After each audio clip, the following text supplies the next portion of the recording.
everybody, and welcome to DC Fine Art, and I am Deborah, and we are working on the final video for this zebra on the bold color paper, at least this bright blue paper that I decided to choose.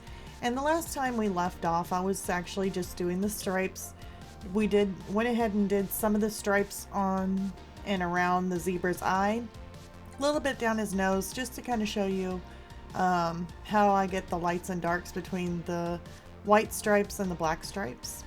So I went ahead and just went on my own and just went ahead and got these stripes done, at least as much as I possibly could. The stripes took forever, and like I said before, didn't want to do a whole video on just stripes. So now we went ahead and we're going to focus on the nose, the ears, and the mane of the zebra. So here I'm kind of starting in with like my darkest areas. I'm using black for, if you want it to be really black, really dark, you want to go ahead and use like a black. And then I end up taking the Derwent Light Fast. After I use the black out of the Caran d'Ache, I've used the Midnight Black because it's got a little bit of blue in it to make it even darker. And if I want to go even darker than that, and just, you know, if you don't have the Midnight Black, using a dark blue will also help make your blacks a lot darker. So using like a blue, or if you're maybe even a purple, a dark purple will work too. I went with the dark blue. So here I just kind of work my way around. Like I went from the nostrils really dark black, started to work my way out, getting a little bit lighter as I came out of the nostril. That way it gives that dimension. So after I work that, I go ahead and I see some of the lines and the creases and the wrinkles right around his mouth, and I just use my dark, well, at least my black, and it has to be well sharpened to go ahead and add those little details in there.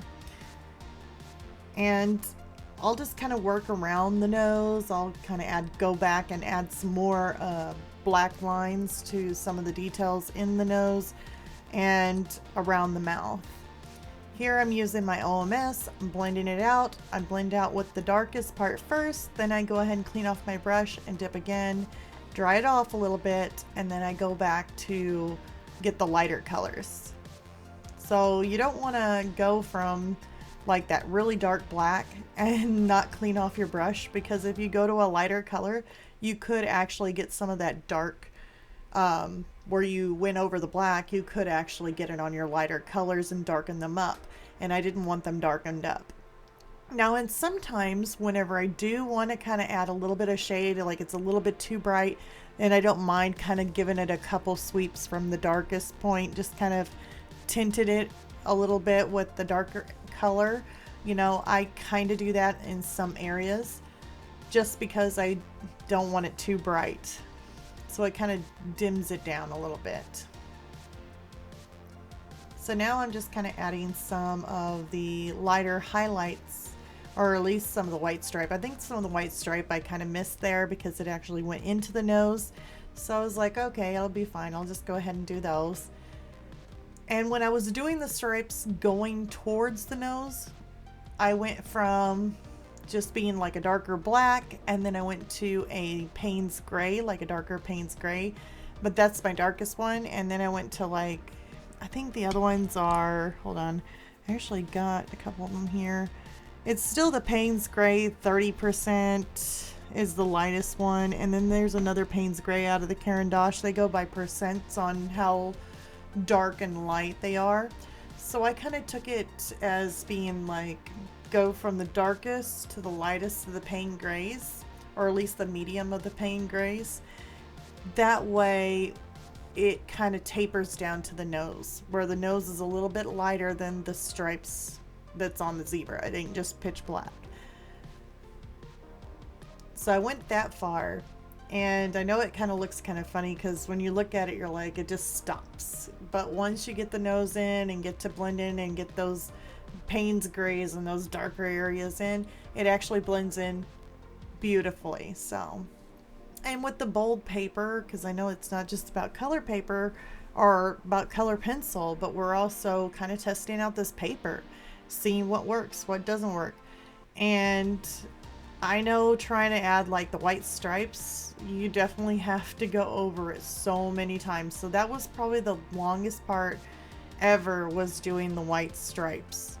For some reason, it's like the blue paper and the white or the cream colors, you know, you go over it with OMS, it kind of wipes it out, or it just doesn't look, I don't know, it's just not the greatest when it comes to that. I'm kind of having to go over it so many different times just to make it look, you know, look good.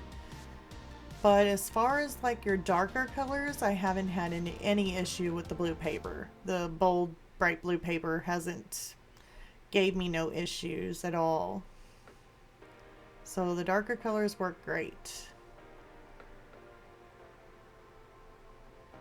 So here I'm just kind of filling in, like, I'll look at my reference photo, I'll see where my darkest points are, I'll go ahead and add those in, like in between the lips there. And then I'll look at it and see that it kind of goes from dark to a little bit lighter as it comes out of the mouth. So I add a little bit of that color pencil, just kind of gradiating from dark to a little bit lighter. And another cool thing you'll see me do is whenever I'm going over all these, as you can see, I've got it really pigmented, or a lot of pigment down on the bottom of the lip. Right now I'm doing highlights, but I'm kind of, whenever I look at my reference photo, I add in those darks, I add in my lights, and I make sure that they're all in there. And once I'm through, I take my OMS and start blending. And when I start blending, it just all comes together so nicely. Now, I could go back over this like several different times, just kind of adding in more detail if I wanted. Considering we're just working with this and just kind of giving an experiment on how it works with the paper color and everything, I really loved how it turned out on basically like the first layer that I put down. I put down enough pigment, it blended out nicely. I could go back in and add more highlights and all that stuff if I wanted to, but I just didn't go back over it again because I loved how it looked at this point. Now, that doesn't mean that as long as you don't spray anything like a fixative or anything on it, you could always go back, and if you see anything that you want to add a little bit of touch up to, you could always go back and do it. So that's the nice thing about it. You don't want to spray it all of a sudden with fixative if you think that you might just come back to it and work on it a little bit more. But I absolutely loved how my highlights stood out. I loved the way my lights and my darks on the Payne's Gray showed up. So really one layer did it on this one, at least on the bottom of his lip. And I know whenever I went over the top, or on the top portion of his nose, it really turned out really well too.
Yeah, in this part I'm just going over it, just making sure I'm laying down plenty of pigment on the paper, so that way whenever I do go and blend it, I have enough pigment on there, and when it blends together, it will kind of do similar to the bottom part of his nose and his mouth there.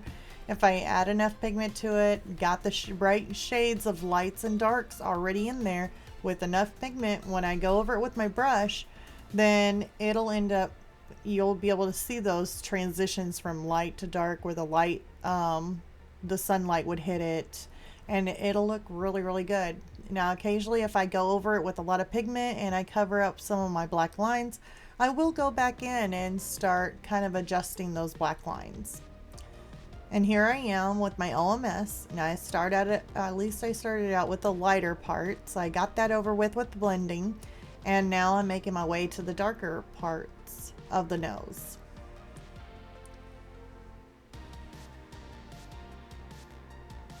And there I'm kind of blended it in with the stripes that I had already got done a little ahead of time. Making sure that blends in. And if you have trouble where you're blending it and it's just not blending very well at all, or you know, it's just really hard, you put too much OMS on and it's just not blending, you know, it could be the whole reason is, you know, maybe there's just not enough pigment down on the paper. Now whenever we move along to his ears and stuff, I did do that on one of the ears, but I did it for a reason. And that was to make sure, I wanted to see what it would look like doing it with having more of the paper show through. But this one here, even if the blue kind of does somewhat show through, you can't really tell too much because the Payne's gray has more of a bluish tone to it. So you still got that blue and the gray, and it goes still nicely. I mean, it's kind of similar to the cactus. Whenever you got greens and you got some blue showing through, it adds a coolness to it, but yet it goes together. And that's the same thing with the nose. Now here's the ear that I went ahead and I kind of struggled, I would say, on this one, because I should have laid down a little bit more of a darker color underneath before I started adding a lot of my lights to transition. But that doesn't mean that you can't correct that. That just means that I could easily go back and start darkening it, and then that would actually help. So it'd be, instead of adding my highlights to something at the end, if it's already got the dark underpainting or the under layer, then this would just mean that I would have to do kind of the opposite, where I would have to put darks back into it.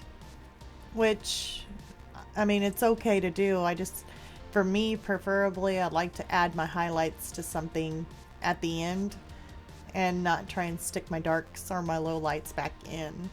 So this one here kind of worked a little bit backwards on it.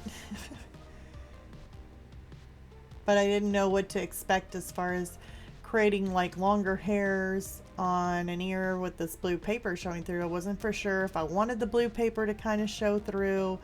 Didn't know how that was actually going to look, so I tried to cover up the blue paper and add the longer hairs to his ears. So the next ear I kind of do a little bit more of leaving some of the blue show through, and the difference, it looks good with the blue showing through. So it's always good to experiment in both ways just to kind of get a feel of it and see if it works.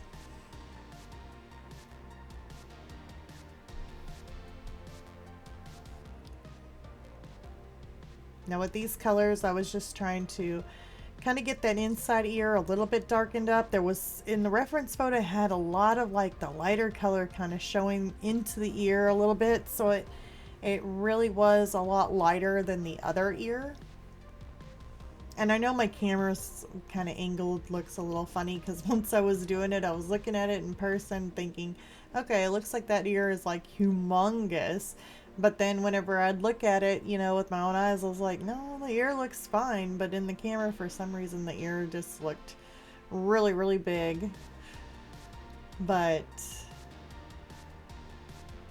It was definitely a funnier to experiment with. Here I kind of add in some of my grays and then some of my beige colors. Actually, that beige color is my raw umber 10% out of the Caran d'Ache luminance. And that's what I used on the stripes too. So I would go from white to the raw umber, and then I would add gray or a light silver. Oh, it's actually not silver. I don't know why I say that. Like a light paint, or the Payne's gray 30%, which is like a light gray. I would add that for the shadowing on the white stripes. So here I'm going over it with my OMS. And this is when I noticed, I was like, okay, this still doesn't look right. You know, I need a little bit more either darkening or lightening in it. Mostly I should have darkened it a little bit more. But it just had it to where I was going over it quite a few times, like more than what I would normally have to go over it.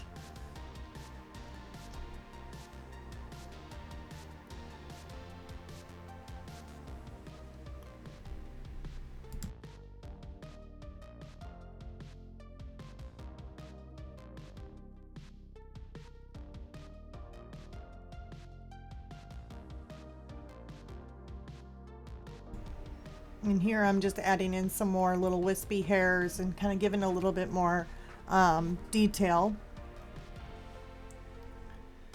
And also, if you're new to my channel, definitely click the like and subscribe.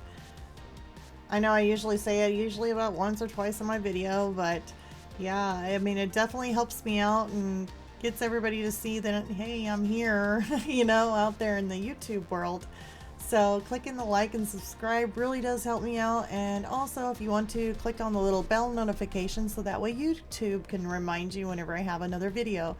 I usually try and shoot for either Wednesdays or Thursdays on making a video, but you never know whenever I'm going to throw a special video out. I haven't done that yet. I was going to this week, but definitely it's been a busy week. I think I've been traveling most of the time. Even whenever I'm at home, I'm always on the go. So yeah, and the zebra definitely took a lot of time with those stripes.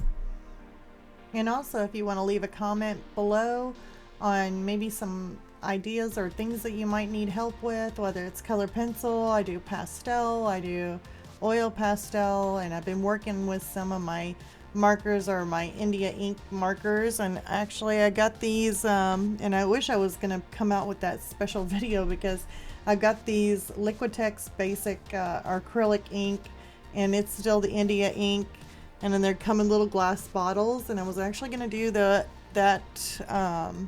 this week, but I got really busy this week.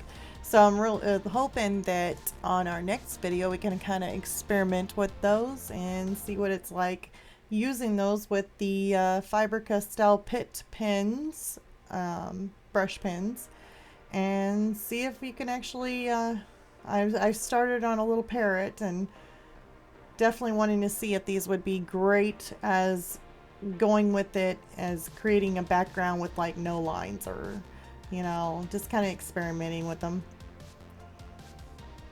But anyhow, we're moving on to the mane of the zebra, and here it's like the darkest part of the mane, so I'm putting it in black, and then to make it even darker I use that midnight black out of the Derwent Lightfast, because I really do like it. It has a little bit of a blue in that black, so it does make it a lot darker than just your normal black. Then I'm adding in like a darker brown or a reddish brown, and then I'll go with a little bit more of a medium brown, and then up to a really light like tan or beige for the highlights of the hair. But I did a little bit of the highlights on this part here, which I really didn't have to. I mean, this is as long as you lay down your darkest darks, then taper it to the like medium brown to a little bit lighter brown for the tips, and then you just go over it and start blending it, and that gives you your base layer to basically layer on top of it with your next highlights. So it gives you that base layer before you lay down your highlights. So here I'm going over it with the OMS, and I'm pushing or doing the black first. I'll clean off my brush and then I'll start layering or blending out the top part of the mane. That way I'm not pushing my black completely all the way up to the top. You don't want to do that because you want to keep those little transition from dark to light.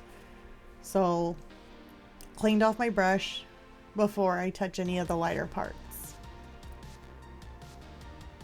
And here I'm still kind of monkeying with that ear because I had to wait for the OMS to dry on it, and then I did usually, or boy, I'm getting tongue-tied.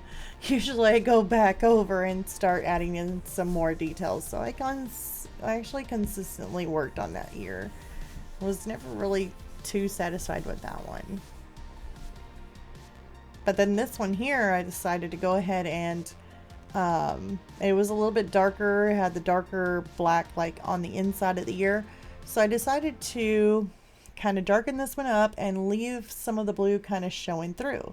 So I didn't add a whole lot of pigment. You know how I always tell you guys, lay down, you know, a lot of pigment before you actually blend it. This time I didn't lay down as much pigment on it. You know, I kind of left it, I guess, not so thick on there. It just had a lot of the blue paper showing through.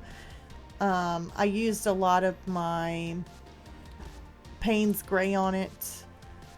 The inside inner ear was black with the midnight black in the center, so that way, you know, because it was like darkest point of the ear. Right now I'm kind of adding in the shadowing around the ear, and then back behind the ear it was a little bit of highlight, so definitely want to look at those between your lights and darks, so that way you don't have to make like an actual solid black line to divide between, you know, between the ear.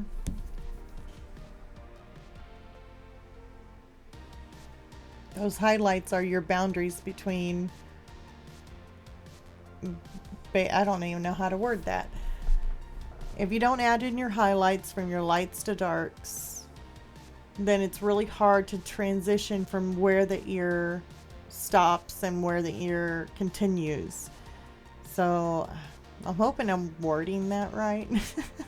So it doesn't look like a cartoon. You know how a cartoon's got all these lines to be able to divide itself between, you know, its ear or its head, you know, it's got lines everywhere.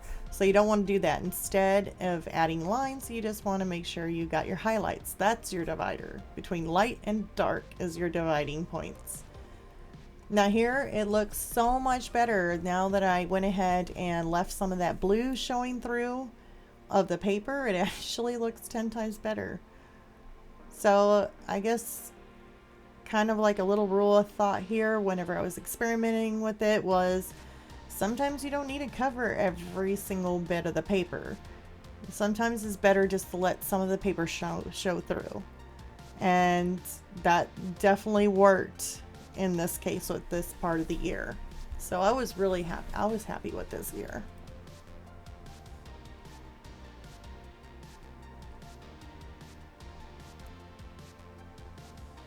And if I had to judge on what was the funnest part that I actually really liked working on, like the funnest part of the zebra that I like working on, I would have to say the funnest part was probably working on his mane.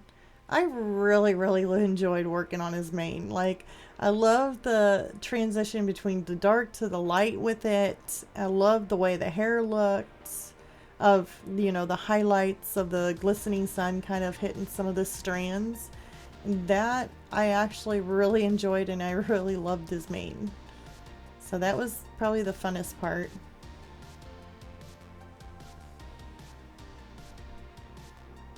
My least funnest part of this whole thing, well, I shouldn't have rushed through my rocks at the beginning, but I think the least one was doing this many stripes.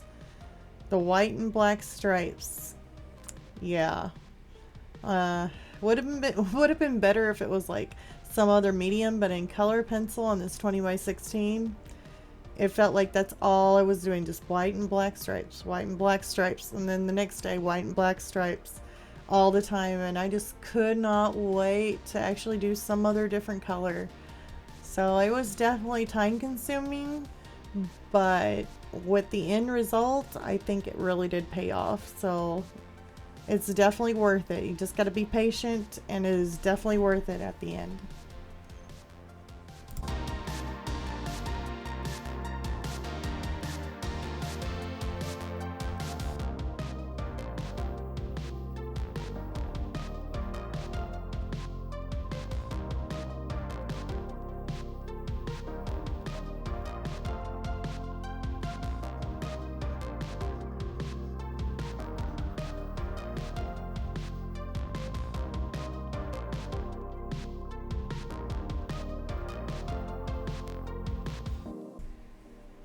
And here what you're seeing me doing is coming back through, because after it's dried, I'm adding some of this like a little bit of a yellowish color. Actually, I'll get the pencil out. Let me see what it is. It's out of the Caran d'Ache Luminance set, but it is the brown ochre 50%. That is actually more of a like a yellowish color, and I've been using that to kind of bring out some like some golden colors and that yellowish tone to make it look like sun has kind of bleached it a little bit and gave it that yellowish tone, and it really did look good. So I absolutely love that color in his mane. Now here I'm kind of going over the same kind of thing. It's going to go back and forth between light or his white stripe, or his, I guess it's not white stripes, it's white hair on his mane, because it goes white and black, but it's not solid black. So on this part here, it had a lot more of the sun kind of hitting it, and it went lighter as it went down. So I'm adding in the black, a little bit of the midnight black over the top of it to make it really dark. And then I've been using the let me see here, what color. It's like a reddish tone. It's called a, let's see here, I think it's like Carmen Lake. And I use that because it's like a brownish reddish tone. And in the picture, or in the reference photo, he had more of like a reddish tone to his mane in the back there. So I used that and then transitioned it out to a lighter brown. And then I just kind of worked it back and forth. Now, as I went down on the stripes, like further down, it kind of got a little lighter and lighter. So what I did on that was just add a little bit less of the black going up into the mane, and did a little bit on the base of it, and then went ahead and did the Carmen Lake going on up. So as I consistently, or just kind of like went a little bit less on the black, then I made sure I had enough pigment on this, and then I'll just go over it with the OMS and blend that all out. And I'll start with either the darkest point or the darkest areas with the OMS, and then once I start getting toward that Carmen or the lighter brown, then I'll just wipe it off, clean off my brush, and then go back over it. Or you can either do that, or you can start out with the lighter part too. You can also blend with the lighter part, kind of work your way down a little bit, but then clean off your brush and then go into the darker parts. So either which way. But you definitely want to keep that lighter color and not blend all the way in with the dark.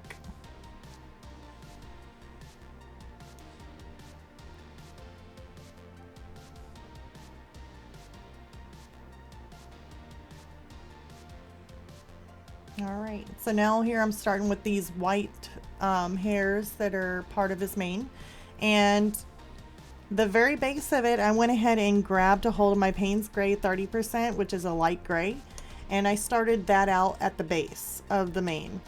So that way it kind of went from dark to light up towards the top. After I did that, I pulled out not white, but I used my raw umber 10%. That's the same one that I used on the stripes down below. And I used that on it. Then I'll go ahead and blend it out with the OMS like I'm doing here. After I get done blending it, then I'll use my white to be able to add in the wispies of hair, you know, like the little strands of hair. And then after I do that, I'll take like a gray, like, I don't think, it's not my 10%, it's not my, actually my 30%, but let's see here. Yeah, it would be the Payne's Gray 60%. So I took out my Payne's Gray 60%, I sharpened it up, and that's how I went back through my white to be able to give it that depth and dimension that you can see. So it's just kind of putting the darks back into it instead of, you know, if you went too light, you can always put your darks back into it, and that gives it the definition. It's kind of the same concept that I could do, you know, going back on his ear and putting the darks back into it. And you'll see, well, how much it makes a difference, and there it is. And see, you can actually see more of the little wispy lines of the mane.